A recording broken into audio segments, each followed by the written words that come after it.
Hello ನಮಸ್ಕಾರ ಎಲ್ರಿಗೂ. ನಾನು ಸಿಂಧು. ಇವತ್ತು ರೆಸಿಪಿ ಶುರು ಮಾಡೋಣ. ಇವತ್ತಿನ ರೆಸಿಪಿ ಬಂದು ಮದ್ದೂರು ವಡೆ ಶುರು ಮಾಡೋಣ. ತುಂಬಾ ಈಸಿ ರೆಸಿಪಿ. ಇವಾಗ ನಾನಿಲ್ಲಿ ಒಂದು 4 ರಿಂದ 5 ಈರುಳ್ಳಿ ತೊಗೊಂಡಿದ್ದೀನಿ. ಉದ್ದುದ್ದಕ್ಕೆ ಸಣ್ಣ ಕಟ್ ಮಾಡ್ಕೊಂಡಿದ್ದೀನಿ. ಸಣ್ಣಕ್ಕಿರಬೇಕು, ತುಂಬ ದಪ್ಪ ಕಟ್ ಮಾಡ್ಕೊಬೇಡಿ. ಅದಕ್ಕೆ ಒಂದು 5 ರಿಂದ 6 ಹಸಿಮೆಣಸಿನ್ಕಾಯಿನ ಚಿಕ್ಕದಾಗಿ ಕಟ್ ಮಾಡಿ ಹಾಕ್ಕೊಂಡಿದ್ದೀನಿ. ಇವಾಗ ಅದಕ್ಕೆ ಕರಿಬೇವು ಹಾಕ್ಕೊಂಡಿದ್ದೀನಿ ಚಿಕ್ಕದಾಗಿ ಕಟ್ ಮಾಡಿಕೊಂಡು, ಮತ್ತು ರುಚಿಗೆ ತಕ್ಕಷ್ಟು ಉಪ್ಪು. ಇದಿಷ್ಟನ್ನು ಹಾಕ್ಕೊಂಡು ನಾವು ನೀಟಾಗಿ ಎಲ್ಲನೂ ಚೆನ್ನಾಗಿ ಕಿವುಚ್ಕೋಬೇಕು. ಈರುಳ್ಳಿ ಎಲ್ಲ ಬಿಡಿ ಬಿಡಿ ಆಗಬೇಕು ಒಂದೊಂದು. ಅಲ್ಲಿವರೆಗೂ ನಾವು ಇದನ್ನು ಉಪ್ಪು ಹಾಕಿ ಕಿವುಚ್ಕೋಬೇಕು. ನೋಡಿ, ಎಲ್ಲ ಬಿಡಿ ಬಿಡಿ ಆಗಿದೆ. ನೀರು ಕೂಡ ಬಿಟ್ಕೊಂಡಿದೆ ಅದರಲ್ಲಿ. ಇವಾಗ ಇದಕ್ಕೆ ನಾನು ಉಪ್ಪಿಟ್ಟು ರವೆ ಹಾಕೋತಾ ಇದ್ದೀನಿ. ನಾವು ನಾರ್ಮಲಾಗಿ ಉಪ್ಪಿಟ್ಟು ಮಾಡ್ತೀವಲ್ಲ, ಆ ರವೆ 1 ಕಪ್ಪು, ಮತ್ತು 1 ಕಪ್ಪು ಅದೇ ಕಪ್ಪಲ್ಲಿ ಮೈದಾ, ಎರಡನ್ನೂ ಸಮ ಸಮ ಹಾಕೋಬೇಕು. ಮತ್ತು ಅರ್ಧ ಕಪ್ಪಷ್ಟು ಅಕ್ಕಿ ಹಿಟ್ಟು. ಇದಿಷ್ಟನ್ನು ಹಾಕ್ಕೊಂಡು ಇವಾಗ ನೀಟಾಗಿ ಮಿಕ್ಸ್ ಮಾಡ್ಕೋಬೇಕು.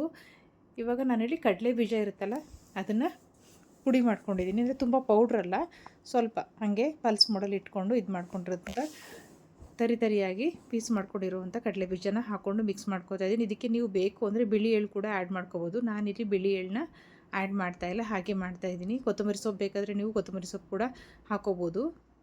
ಕೆಲವ್ರು ಹಾಕ್ತಾರೆ, ನಾನು ಹಾಕಿಲ್ಲ. ಇವಾಗ ಇದಕ್ಕೆ ಒಂದು 2 ರಿಂದ 3 ಟೇಬಲ್ ಸ್ಪೂನಷ್ಟು ತುಪ್ಪ ಹಾಕ್ಕೊಳ್ತಾ ಇದ್ದೀನಿ.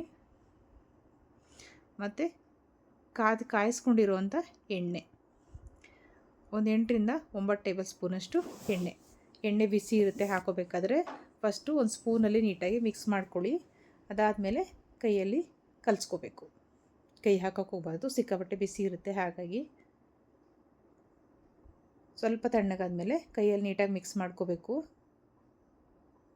ತುಂಬಾ ರುಚಿಯಾಗಿರುತ್ತೆ. ಸ್ನ್ಯಾಕ್ಸ್ ಟೈಮ್ಗೆ ತುಂಬ ಒಳ್ಳೆ ಸ್ನ್ಯಾಕ್ಸು ಮನೇಲೇ ಮಾಡಿಕೊಂಡು ನಾವು ಈಸಿಯಾಗಿ, ತುಂಬ ಜಾಸ್ತಿ ಸಾಮಾನುಗಳೇನು ನಮಗೆ ಬೇಕಾಗಿಲ್ಲ. ಮೈದಾ, ರವೆ, ಅಕ್ಕಿ ಇಟ್ಟಿದ್ರೆ ಸಾಕಾಗುತ್ತೆ. ಇವಾಗ ಈರುಳ್ಳಿ ನೀರು ಫಸ್ಟೇ ಬಿಟ್ಕೊಂಡಿರುತ್ತಲ್ಲ, ಅದರಲ್ಲೇ ನಾವು ಚೆನ್ನಾಗಿ ಮಿಕ್ಸ್ ಮಾಡ್ಕೋಬೇಕು.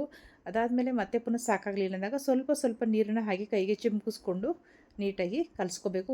ನೀರೇನಾದ್ರು ಸಾಕಾಗಲಿಲ್ಲ ಅಂತಂದರೆ ಸ್ವಲ್ಪನೇ ಚಿಮ್ಕಿಸ್ಕೊಂಡು ನಾವು ಕಲಿಸ್ಕೋಬೇಕು. ತುಂಬ ಜಾಸ್ತಿ ನೀರನ್ನು ಹಾಕ್ಕೊಂಡು ಕಲಿಸ್ಕೋಬಾರ್ದು. ಸಾಮಾನ್ಯವಾಗಿ ನಾವು ಈರುಳ್ಳಿ ನೀರು ಬಿಟ್ಕೊಂಡಿರುತ್ತಲ್ಲ, ಅದೇ ಸಾಕಾಗುತ್ತೆ.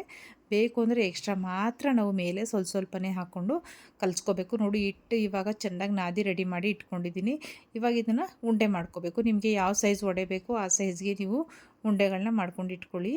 ನಾನಿಲ್ಲಿ ಒಂದು ದಪ್ಪ ನಿಂಬೆಹಣ್ಣು ಗಾತ್ರದಷ್ಟು ಸೈಜ್ದು ಮದ್ದೂರು ವಡೆ ಉಂಡೆಗಳನ್ನ ಮಾಡಿಟ್ಕೊಳ್ತಾ ಇದ್ದೀನಿ. ಇವಾಗ ಇದನ್ನು ತಟ್ಕೊಳ್ಳೋಣ.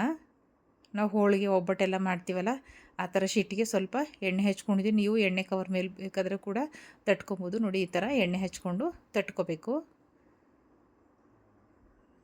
ನಿಧಾನಕ್ಕೆ ತಟ್ಕೊಳ್ಳಿ. ತುಂಬ ತೆಳು ಮಾಡೋಕ್ಕೆ ಹೋಗಬಾರ್ದು, ಸ್ವಲ್ಪ ದಪ್ಪನೇ ಇರಬೇಕು ವಡೆ. ತುಂಬ ತೆಳು ಆದರೆ ತುಂಬ ಸೀದೋಗಿ ಅಷ್ಟು ಟೇಸ್ಟು ಬರಲ್ಲ. ಹಾಗಾಗಿ ನೋಡಿ, ನಾನೊಂದು 2 ರಿಂದ 3 ವಡೆನ ನಿಮಗೆ ತಟ್ಟಿ ತೋರಿಸ್ಕೊಡ್ತೀನಿ ಹೇಗೆ ಅಂತ. ಮದ್ದೂರು ವಡೆ ಸಾಮಾನ್ಯವಾಗಿ ದಪ್ಪನೇ ಇರುತ್ತೆ, ತೆಳು ಇರಲ್ಲ. ಈರುಳ್ಳಿ ನೀವು ಎಷ್ಟು ಜಾಸ್ತಿ ಹಾಕ್ತೀರ ಅಷ್ಟು ರುಚಿ ಕೊಡುತ್ತೆ. ಇಲ್ಲಾಂದರೆ ಒಂದು 10 ರಿಂದ 15 ದಿನ ನಾವು ಇಟ್ಕೊಂಡು ಇದನ್ನು ತಿನ್ಬೋದು. ತುಂಬಾ ರುಚಿಯಾಗಿರುತ್ತೆ. ಮಾಡಿ ನೋಡಿ ನೀವು ಒಂದು ಸಲ. ಮಾಡೋದು ಕೂಡ ತುಂಬಾ ಈಸಿ. ಈರುಳ್ಳಿ ಸ್ವಲ್ಪ ಕಟ್ ಮಾಡ್ಕೋಬೇಕಷ್ಟೇ, ಬಿಟ್ಟರೆ ಮಾಡೋದು ಬಹಳ ಈಸಿ. ನೋಡಿ, ಇವಾಗ ತಟ್ಟಾಗಿದೆ. ಇವಾಗ ಇದನ್ನು ಎಣ್ಣೆ ಬಿಸಿ ಮಾಡೋಕ್ಕೆ ಇಟ್ಟಿದ್ದೀನಿ. ಮಧ್ಯಮ ಊರಿನಲ್ಲಿ ಇಟ್ಕೊಂಡಿದ್ದೀನಿ ಎಣ್ಣೆನ. ಪೂರ್ತಿ ಬೇಯೋ ತನಕನೂ ಮಧ್ಯಮ ಊರಿನಲ್ಲಿ ಇಟ್ಕೊಂಡೇ ಬೇಯಿಸ್ಕೋಬೇಕು. ತುಂಬ ಜಾಸ್ತಿ ಉರಿ ಜಾಸ್ತಿ ಮಾಡಿಕೊಂಡ್ರೆ ವಡೆ ಎಲ್ಲ ಸೀದೋಗಿ ಫುಲ್ ಕಪ್ಪಾಗ್ಬಿಡುತ್ತೆ. ಈ ಕಲರ್ ಬಂದರೆ ನೋಡಿ, ಹೊಂಬಣ್ಣ ಬಂದರೆ ವಡೆ ಆಗಿದೆ ಅಂತ. ತುಂಬಾ ಈಸಿ ರೆಸಿಪಿ. ನೀವು ಕೂಡ ಟ್ರೈ ಮಾಡಿ ಈ ರೆಸಿಪಿನ. ಎಲ್ಲರೂ ಮನೇಲೆಲ್ಲರೂ ತುಂಬ ಇಷ್ಟಪಡ್ತಾರೆ. ನಮ್ಮ ಸೌತ್ ರುಚಿ ಚಾನಲ್ನ ಸಬ್ಸ್ಕ್ರೈಬ್ ಮಾಡ್ಕೊಳ್ಳಿ. ಹಾಗೆ ಈ ರೆಸಿಪಿನ ನಿಮ್ಮ ಫ್ಯಾಮಿಲಿ ಆ್ಯಂಡ್ ಫ್ರೆಂಡ್ಸ್ಗೆ ಶೇರ್ ಮಾಡಿ. Thanks for watching.